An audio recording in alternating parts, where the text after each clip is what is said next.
তারাপীঠ যাবেন বলে ভাবছেন, পুজো দিতে যাচ্ছেন, খুব ভালো কথা, কিন্তু সাবধান, গিয়ে এই ভুলগুলি করবেন না যেন, তাহলে কিন্তু এমন ঘটনা আপনাদের সাথেও ঘটতে পারে। আজ আপনাদের সামনে তুলে ধরব এমন একটি সত্যি ঘটনা যা কিছুদিন আগেই ঘটে গেছে একজনের জীবনে। বয়স তার 21 বছর।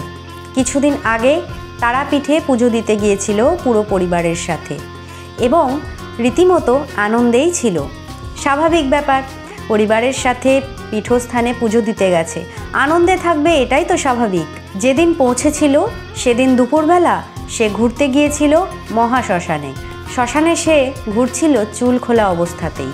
আর তারাপীঠ মহাশ্মশানে যারা গেছেন তারা অবশ্যই খেয়াল করে দেখেছেন সেখানে চিতাভস্মের স্তূপ আছে, অর্থাৎ মৃতদেহ সৎকারের পর যে ছাইগুলি অবশিষ্ট থাকে কিছুটা তো জলে ভাসিয়ে দেওয়া হয়, বেশিরভাগ অংশটাই সেখানেই রয়ে যায়।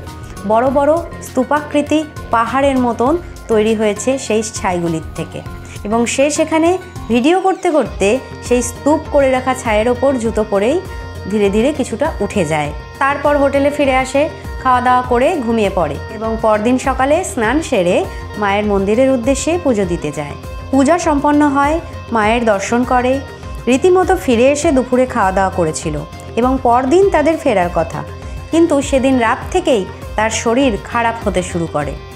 অসহ্য পেটে ব্যথা, মাথার যন্ত্রণা, ঘাড় থেকে মাথা পর্যন্ত ভারী হয়েছিল তার। প্রথমে সে এবং তার পরিবারের লোক ভেবেছিলেন হয়তো এক স্থান থেকে আর এক স্থানে জার্নির জন্য এমনটা হচ্ছে। রীতিমতো সেদিন সন্ধ্যায় গাড়ি চেপে বাড়ি ফিরে আসে। তার পরদিন থেকে শুরু হলো মূল সমস্যা। বাড়ি ফিরে আসার পর থেকেই তার পেটে অসহ্য ব্যথা এবং বমি, আর তার সাথে লুজ মোশন শুরু হয়। স্বাভাবিকভাবেই তাকে ডাক্তারের কাছে নিয়ে যাওয়া হয় এবং তারপর 24 ঘন্টা কেটে যাওয়ার পরও তার শরীরে কোনো রকম উন্নতি হয় না, একই রকম অবস্থা থাকে। এরপর তাকে হসপিটালে ভর্তি করা হয়। দুদিন পর তার অবস্থা স্থিতিশীল হওয়ার কারণে হসপিটাল থেকে তাকে ছেড়ে দেয় এবং সে বাড়ি ফিরে আসে। এবং বাড়ি ফিরে আসার পরও সে পুরোপুরি সুস্থ হয়ে উঠতে পারেনি।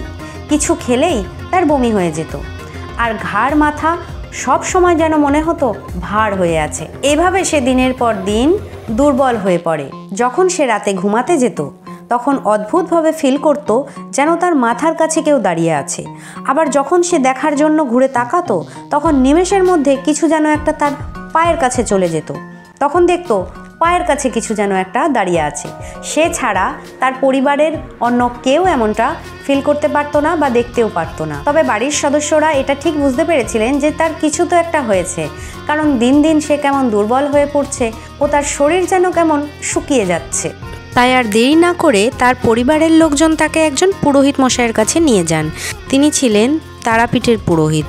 মাঝে মধ্যে তারাপীঠ যেতেন এবং মা তারার সাধনাও করতেন। পরে সেই পুরোহিত মশাই তাকে জিজ্ঞেস করেন তারাপীঠে গিয়ে সে কি করেছিল, কোথায় কোথায় ঘুরেছিল। সে তখন বলে সেখানে গিয়ে সে চুল খোলা রেখে শ্মশানে গিয়ে ঘুরেছিল এবং চিতাভস্মের স্তূপের ওপর উঠে পড়েছিল মোবাইলের ভিডিও করতে করতে। সে তখন এটা খেয়াল করেনি, পরে যখন ফুটেজ দেখছিল তখন সবটা বুঝতে পারে। তখন তিনি সব বুঝতে পারেন এবং তাকে ঝাড়িয়ে দেন ও একটা রুদ্রাক্ষ ও একটি মাদুলি দিয়ে বলেন সব সময় পড়ে থাকতে। এরপর সে সেগুলো ধারণ করে এবং নিয়মিত অনেকবার গিয়ে ঝাড়িয়ে আসে।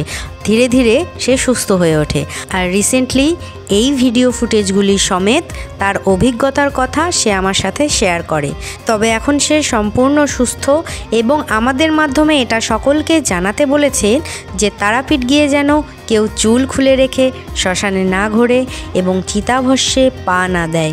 আর বিশেষ করে তারাপীঠে গিয়ে পুজো দেওয়ার আগে কেউ যেন আমিষ না খায়। এ বিষয়ে পরে বিস্তারিত ভিডিও অবশ্যই আমি নিয়ে আসবো। জয় বামদেব, জয় তারামা। আপনাদের জীবনেও যদি এরকম কোনো অভিজ্ঞতা হয়ে থাকে তাহলে আমাকে অবশ্যই জানান। আমি ডেসক্রিপশানে পেজের লিংক দিয়ে দেব, সেখানে গিয়ে ইনবক্সে আপনার অভিজ্ঞতার কথা শেয়ার করতে পারেন। সব ক্ষেত্রেই সাবধানভাবে চলাটাই শ্রেয়। এ বিষয়ে কোনো গুরুত্বপূর্ণ মতামত থাকলেও কমেন্টের মাধ্যমে আমাকে জানাতে ভুলবেন না। সকলে খুব ভালো থাকবেন, সুস্থ থাকবেন। ধন্যবাদ।